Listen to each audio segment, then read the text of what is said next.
Alright, so we're looking at the temporal bone, and we're going to look at the just general regions to begin with. Okay, first we have the squamous region. Squamous region is this flat part, smooth part of the bone, the zygomatic process, and also this mandibular fossa. Okay, we have the mastoid region. Mastoid region is going to be this area over here near the mastoid process, where it's a bit bumpier, and it's going to contain the mastoid air cells. And we also have the stylomastoid foramen. And the stylomastoid foramen, which would be between the mastoid process and the styloid process, which we can show you on a skull in a minute. Okay, we have the Petrous region.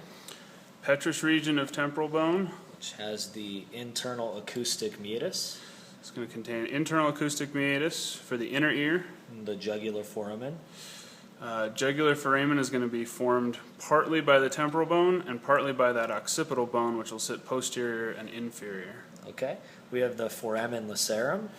Foramen lacerum is going to be formed on the anterior part of the petrous region, where the sphenoid bone meets the temporal bone.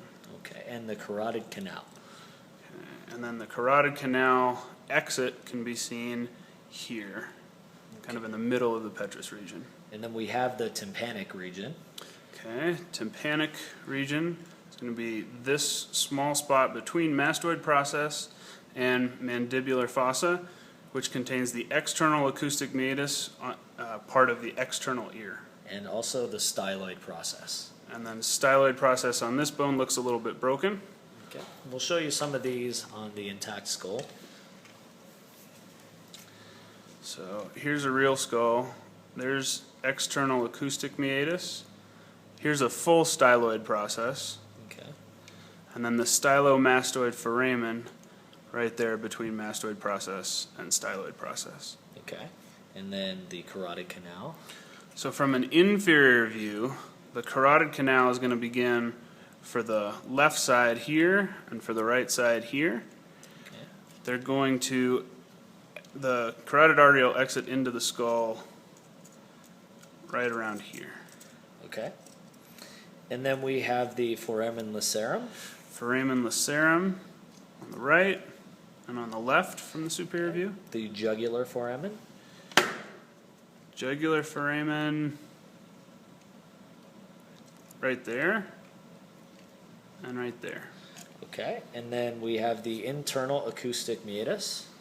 Internal acoustic meatus is going to be this opening here for the inner ear. Okay. And then for the squamous region, we have the mandibular fossa. Again, back to that inferior view, the mandibular fossa is where that mandible is articulating with the temporal bone. Okay. So right there. And last, the zygomatic process. Okay. Zygomatic process is that big pointy process which comes off the temporal bone towards the zygomatic bone. Okay.